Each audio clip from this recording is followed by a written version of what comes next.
dedicated and selfless the people in the room are serving seafarers. It is something that I really admire, and I think it is really unique to our line of work. There's no other industry like it, where people are really dedicated and selflessly giving their lives in many ways to serve seafarers. So thank you for sharing some time with me. I really appreciate it. So this morning I'll talk a bit about wellness and wellness at sea. I thought I'd cover a few things. The first one is perhaps what is well-being from our point of view at least. Secondly, a very short history of maritime well-being in our industry and talking a bit on where we are now. Seafarers of the future is all about understanding cadets and having a bit of a glimpse of what the future seafarer will look like. I think very relevant to every welfare organization out there. And then I do think we live in an era of big data. So as welfare organizations, it is also important to make our decisions based on data.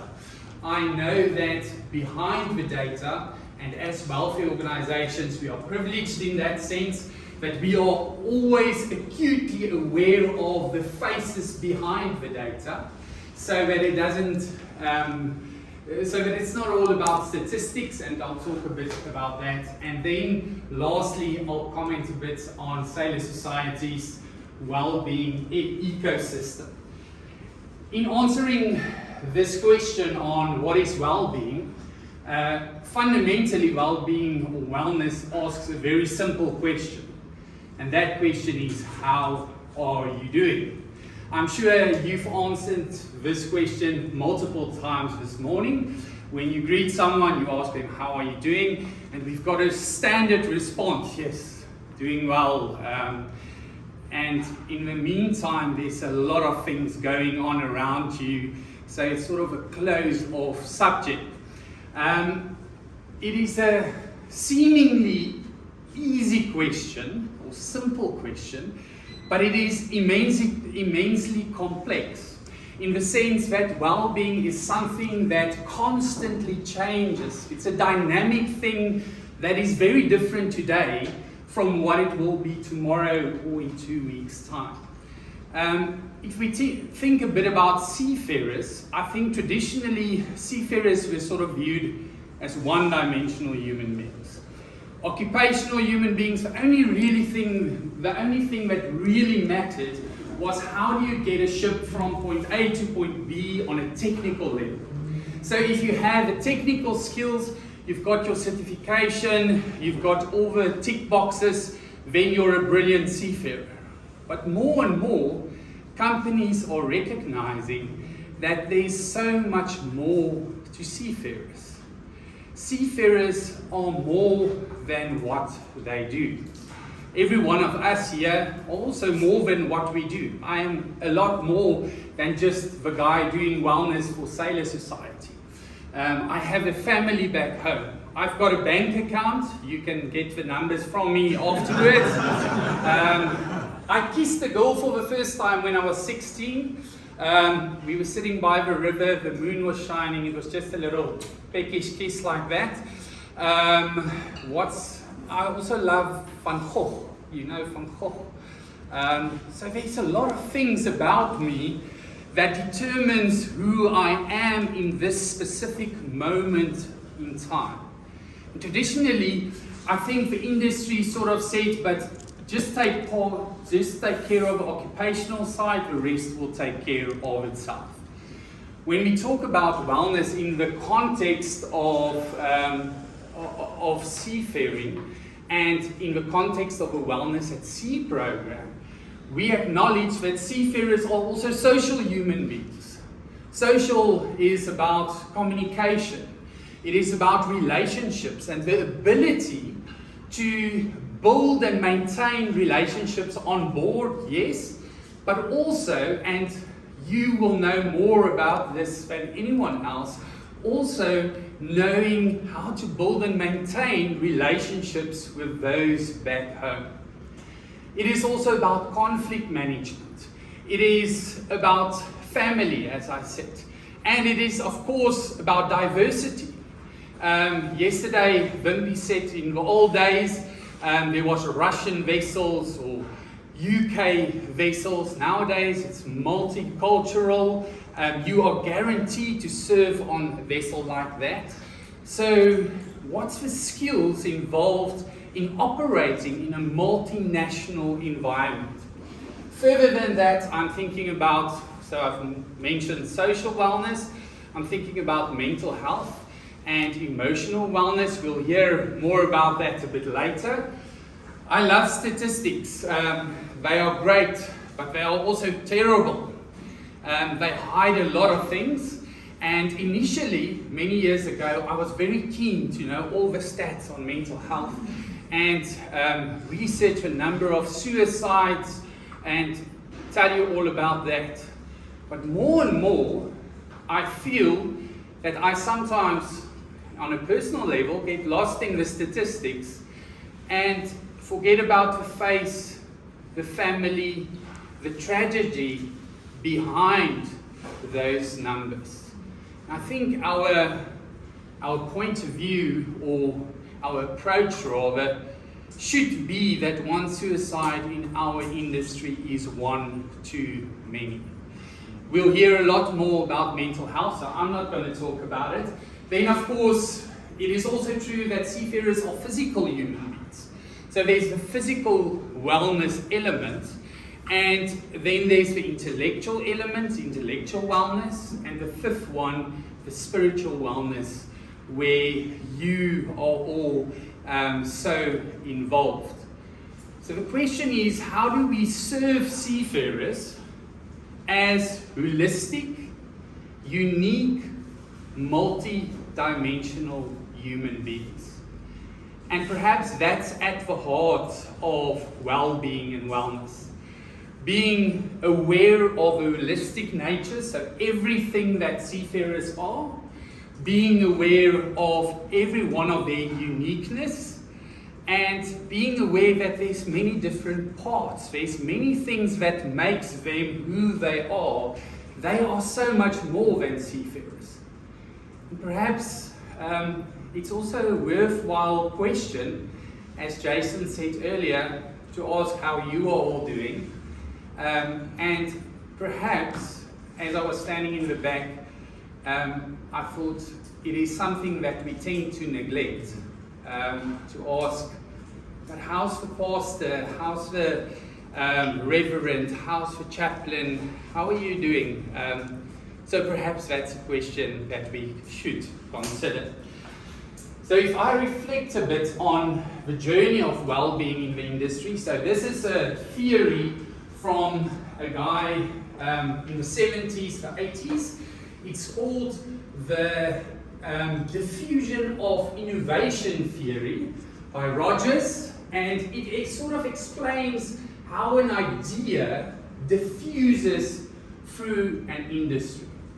So we come from this era here, and if I reflect on the past just more than a decade, we come from this era, and every one of us will remember this early understanding of wooden ships and iron men, saying that, I mean, you can throw anything at a seafarer. He, and I use the pronoun he specifically, he is rough and tough, and nothing can get under his skin. More and more, there's this movement to say, but that is a false narrative. It's not true. Just reflecting on some of it, at the end of 2009, the Wellness at Sea program sort of started taking shape somewhere in the back of my mind, and it was sort of the first holistic program in the industry that tried to take everything and add it into one program on multiple levels. So right there at the beginning, it was a very strange concept in our industry. And this is strange because this is only 2010. It is something that no one spoke about. So at the end of 2010, I was privileged with the assistance of ITF and ICMA. I went to the UK and I attended the shipping conference, and I was still young back then, and I sort of stood in front of these old-timers shipping companies and I said, this is wellness, we should do this. And there was just this blank expression. So afterwards, this gentleman stood up. To this day, I'm not sure who he was. I'm assuming he was a senior guy in the industry. And he said, son, we don't have time for this nancy-pansy stuff. We have real problems in the industry. So that was sort of the nancy-pansy phase. And I remember that strong conviction that I had back then, that I was going to apply to the altruistic side of these shipping companies and say, this is the right thing to do. And I think more and more the penny dropped that there's a link between well-being and the bottom line. But we'll get into that later. And I must immediately say that there's brilliant shipping companies out there that we work with every day. So we should acknowledge this. This is not me saying shipping companies is bad or anything like that. Brilliant companies who are on an altruistic level really believing that they should have something for their seafarers. Another thing about these early days was that there was very limited research. So back then there was a few research articles. Bob Iverson from Australia sort of wrote a paper in 2013 saying something, or trying to collate all the different research studies. Very few studies, and those were focused on mental health and not necessarily the wider topic of well-being. Then there was, of course, the Stephen Roberts. I don't know, you must have heard this statistic, that seafarers have the second highest rate of suicide from any occupation out there except for coal miners. Who've heard that statistic? It's a terrible statistic. And I quoted it shamelessly, and I was very wrong. Eventually, when I read the article, like any good person will do, before quoting it, it was a study on UK flag vessels. So how many UK flag vessels do you see in your ports nowadays? Lots and lots of them, or not? So is it relevant to the whole industry? No. So I think we did not do ourselves a favor when we talk as, and I fully take the blame as well, when we talk as maritime welfare organizations, we should be sure about our facts, because we did not do ourselves any favors by quoting Roberts and his study, and then eventually came out all over the publications and so on around it was actually just a very small part of the industry. Of course, the MLC came into force, and I must stress one factor, and that is that every organization present here today did a lot to further the cause and the whole idea around well-being. Whether it's being AOS, whether it's MTS, CSO, any one of those, welfare organization played a pivotal role in being the voice for seafarers. And I think yesterday someone here made a comment about environmental, and this morning someone else made a comment, and I think we should not underestimate, as welfare organizations, that we are the prophetic voice almost that we need to be on the forefront of saying things that we have conviction about. In any case, that's perhaps a topic for another day. I said something about the MLC. In 2015, there was a German wings crash. I remember that I was in Hong Kong at the stage, visiting a company there, and the guy in charge there said, "Did I hear about this plane that crashed into the mountain?" And my experience was that that incident, in some or other way, made the penny drop in terms of mental health within our industry. It was really sort of a moment where shipping companies were asking, but what is this mental health thing? How will it impact us? And again, I want to stress there's companies that have thought about this for a long time before then. I'm sort of talking on a macro high level. But I think the German wings crash really helped in terms of furthering the cause. Then, of course, the big one, I like to call it the COVID catapult down here. COVID really sort of pushed the whole idea of well-being and mental health through the roof. Everyone in this room is acutely aware of the chaos around seafarers being stuck on vessels, not being able to go home, etc., etc. I don't have to tell you anything about the chaos that surrounded it. So all of a sudden, I think as an industry, we have caught up with other industries in a relatively short period. If I just jump back to this original one, if we say that this is sort of the 2009, 2010 time, in 10 years, we have really come a long way. From being the Nancy Pansy sort of stuff, to ship owners today really taking things serious. And I think we are at the stage where this late majority and the laggards will join in on this movement. So if I look into the crystal ball, there's so many different things that can potentially happen. But there's a few things that will push the agenda of well-being forward. First of all, I think there's pressure on supply chains. All of a sudden, you want to know where the egg that you are having for breakfast, where that egg is coming from. There's more and more pressure to have ethical supply chains. If I think specifically in the UK context, all the major supermarkets, you can track every step of their supply chain.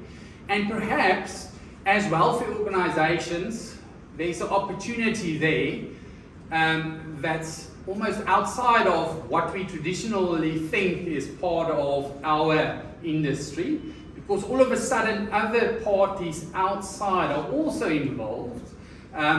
Again, perhaps a discussion for another time. And then this little thingy here on my arm, innovation in healthcare has dramatically changed the well-being space. All of a sudden, I've heard this morning, I know that Wimpy's heart rate was, I don't know how high this morning. Donnie had some comments about his heart rate. So all of a sudden, things are really sort of moving along because of technology and things like that. On the side note, I'm just thinking about this. Last year I listened to a presentation of a company that will use AI to detect mental health issues by scanning your face. I don't know what to say about it, but interesting. These things are happening, and it will dramatically change the whole scene in terms of well-being and mental health. Other things, Impact research, what is the impact of well-being initiatives? All of a sudden, if you search for well-being programs, there's about 1 million of them. And I think companies are more and more asking, but listen here, we want to see the impact of these things. It can't just be something that we roll out and tick for boxes. We need to see impact. Vetting of the humanitarian conditions on board. This is something that's happening more and more. You will know that RightShip, for example, now asks questions about the humans on board, the seafarers, the conditions. So it's more and more becoming practice, to the extent that I truly believe that at some stage regulation is going to say you need to do X, Y, and Z in terms of well-being. Perhaps I should just very quickly stress this. No, sorry, I don't have time. Otherwise, so this is sort of a picture. Of course, there's a lot of different holes in it, and there's a lot of organizations and people who are not recognized here, but I know all of you were part of this process. So I think we have come a tremendously far way, and I am sometimes wondering, just putting it out there, whether there's a change where we are moving from welfare through wellness to well-being. Whether there's a shift in what needs to be done. And I'm wondering whether, if we have a conversation about it, when Boot and his team works very much like most of you works with these things every day. I'm wondering if we take 15 years ago and we take incidents in terms of seafarers' rights, abandonment, etc., if we take all of those incidents and see whether it has declined, whether conditions in general, in other words, the welfare side, have bettered over the years, and whether we are perhaps, it's not a statement, it's a question, in a situation where welfare is moving towards well-being. In any case, a few comments about seafarers of the future. We are very fortunate that on a yearly basis we engage with cadets at 4 conferences, one in the India region, one in the Philippines, one in Africa, and one in the UK and Europe. Last year we had around 5,000 cadets attending these conferences, and this year, next week, Thursday I think, so if I look a bit stressed, it is because I am. We have the India conference, and we are expecting 5,000 plus seafarers. It's virtually, but at this one event next week. So it is a growing sort of movement, and what we do after the event is we survey all of these people through live surveys on the day, and we create a cadet report. This is the report from this year. You can download the full report from our website. And this report focuses on the new generation, Generation Z, the future of maritime, and it focuses on their thinking around recruitment, around diversity, around mental health, etc., etc. So interesting reading, and I think as a welfare organization, we should be very aware of what this new generation wants in terms of conditions on board, etc., etc. Just a few quick snapshots from the report. The motivation for choosing a career at sea, to take care of my family, came out on top everywhere. I don't think it's a surprise to anyone here, but it again asks as a welfare organization, what can we perhaps do more to ensure that seafarers' families are also cared for? So perhaps there's a question in this. The second one, to travel the world, you will see in the UK, that's quite a prominent one. So in the UK, you seem to have enough money, so no one is very interested in money. We'll gladly take some here in Africa, so if you want to pass it along, you're welcome. But the focus is definitely on family. Their biggest fear, and this is an interesting one, is not getting a job when they get out of maritime school. You will see in terms of Africa, extremely high on our helplines. So at these conferences, my number gets shared a lot. So I get these WhatsApps daily asking for a job. It is a real concern. And again, perhaps as welfare organizations, that voice should say something about this. The reality is that I think in India and the Philippines, things have changed dramatically over the last 5 years. But there's exploitation of young seafarers in terms of promising jobs, promising this very rosy ship with a 5-star restaurant and all sorts of things, and that is not the reality. So perhaps another question in there. We asked the cadets what they saw as the most important factor for choosing a shipping company. I've just highlighted the Africa part here, but this is particularly interesting. They said how they treat seafarers. Above whether they have Wi-Fi, the amount of money I get paid. And interesting, Africa is the lowest on this question. So all the other regions felt even stronger about how they are treated. So this generation, Generation Z, is all about social justice. It is a generation that demands that everyone are treated equal. Again, is there a question for us in there on how we approach things, of what should be important?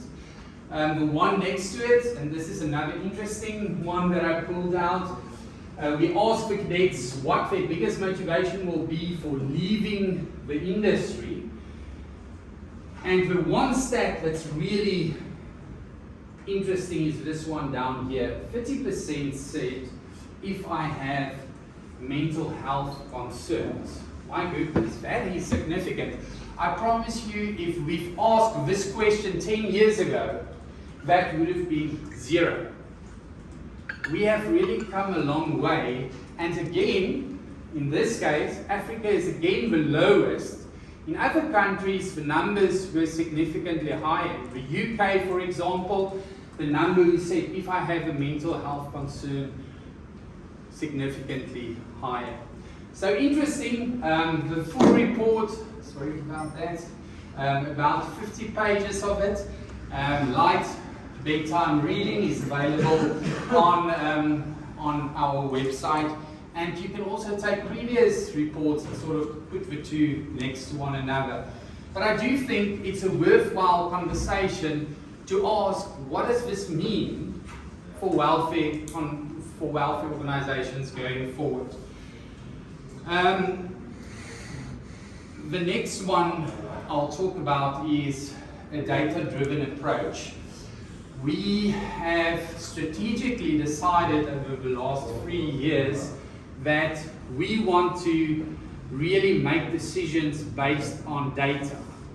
That it's no longer enough as a welfare organization to start something because we think, we sit around the table and we think this is going to work. We want to have some insights into what seafarers think. Yesterday, I like what Peter said up here about asking seafarers.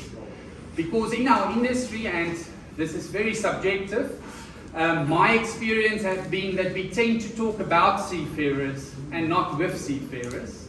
Many times I've seen that.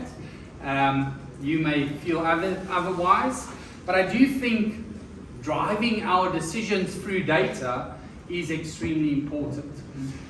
We've got an e-learning platform, we've got peer support groups, and a robust network through which we collect data. We are fortunate that we've worked for the last 3 years to get these things in place, to the extent that today we have up to 280,000 data points on well-being of seafarers that sits on a platform, on a dashboard, that talks about everything from diversity to conflict to my mental health to seafarers' rights, etc., etc.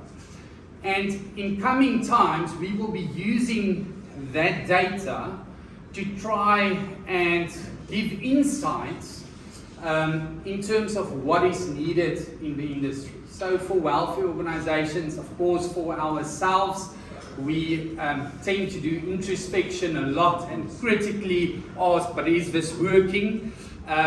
So data, very important. I want to share one report with you. It is launching in September. It is dealing with well-being and internet connectivity. So well-being and internet connectivity, it looks at this relationship here in the middle.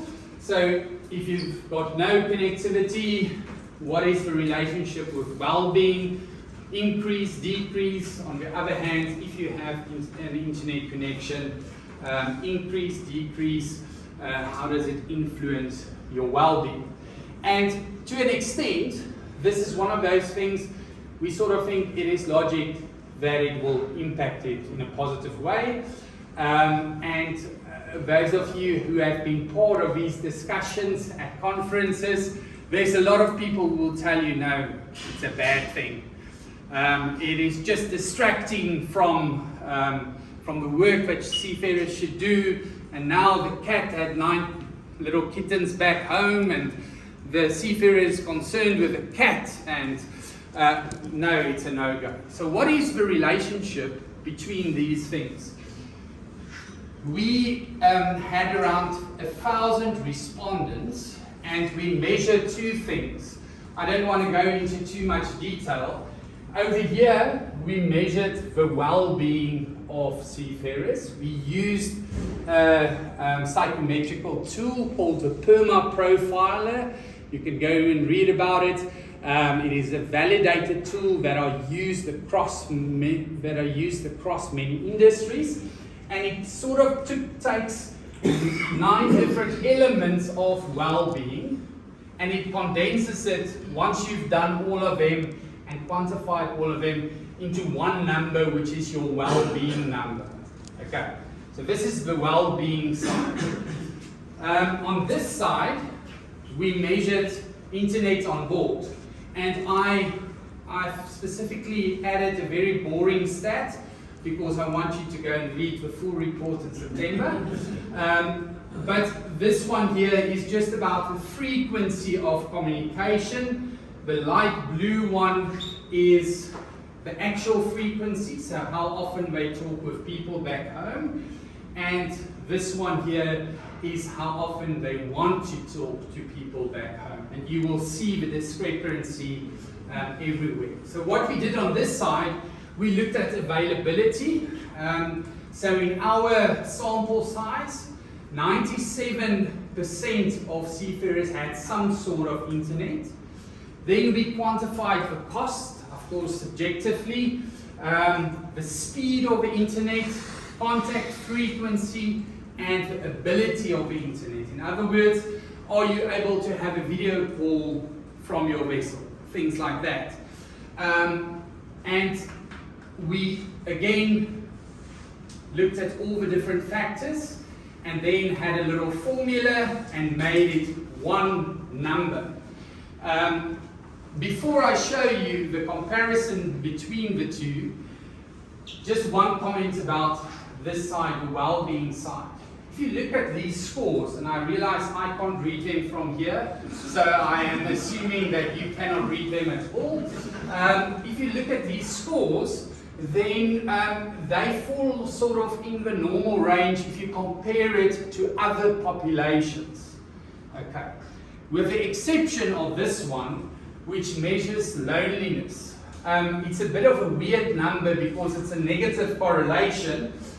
So on the previous slide, it can confuse you a bit. But this is the spread. So if you look at the other 13 factors, 13 factors, everyone will be bundled to one side or the other, except for loneliness. So this is not being lonely at all, versus being lonely, like in extremely lonely. So interesting to see that there's a whole array of different experiences, and that loneliness is a very real thing. And perhaps again, should we be creative in terms of how we address loneliness? So this is what we came up with. So if you go up here, your well-being score increases. If you go down here, your internet score decreases. Okay? So over here, there's moderate levels of wellness, no internet connectivity. Over here, there's high levels of wellness with high levels of internet connectivity. So this is the trend line. And in this trend line, I think there's a message for us that SIM card or that data is not just a nice thing that you do on the vessel. It is actually contributing to the well-being of seafarers. There's a few other things. If you look at this group here, they are showing very high levels of well-being. The narrative that seafarers are these poor, helpless creatures. Now I'm being recorded, but I'll say that it's absolutely rubbish. It is just not true. There are seafarers who are doing brilliantly in their jobs on their vessels. So for me, there's two strategic questions here. How do we keep, for a company and for a wealthy organization, how do we keep these people here? So if we think about services, what are we proactively doing to keep these people here? And the second question is around these people here. Because these are the people that are calling helplines, that are considering suicide, etc., etc. So we need sort of two solutions. One, how do we keep this here? And secondly, how do we address outliers? And of course, you can make the mistake and say, but so wellness equals internet connectivity. This is not what this is saying. And this is very clearly proving it, that some people, like this outlier here, he or she, very poor internet connectivity score, but very high levels of wellness. So it isn't a fact in the sense that if you give everyone full access to internet, everything is solved. That is not what this is saying. It is purely pointing out a correlation between the two that may or may not be true on an individual level. Because, like we said at the beginning, everyone unique. So it is not sort of the silver bullet. It is pointing towards a correlation, but a strong enough correlation to make us ask, but what can we do to influence this more? Can I ask a statistical question? Absolutely. And are you happy that shipping where there is no internet or almost none, that you also have a representative sample in your respondents from that group of people? Or is that, so is there an invisible green egg further that That's way? further down. Yeah. I think you are probably right. So obviously, as you move along, So here, You're getting good respondents. Yeah. Most of your sample is coming. but this is still a very poor score at this stage here. Okay, thank you. So So I see what you're telling us. it's possible that there's a bigger group here. Yeah. And of course, without being biased, we should also consider the possibility that this group can be here. Yeah. Otherwise, I mean, I'm making an assumption Sure. that is Sure. unbased. But you're lacking data sample from the low connectivity group. So, yes and no. So, in our sample, 3% had no internet. But the low connectivity is already here. Okay, thank you. So this is already a low score. Only if it gets to this point, it is a really good high score. Okay, so thank you. That's really helpful. All right. So lastly, I will very quickly focus on our ecosystem of how do we help. We will be launching these data reports 4 times per year. The one coming at the end of the year, sort of taking a holistic look at seafarers, looking into all of the different aspects, a snapshot industry report, and then we'll look at the cadets again in February, and so the cycle will go on. This is sort of wellness at sea in one picture. And I think the first thing that is important from our point of view is that we want seafarers to be part of our ecosystem.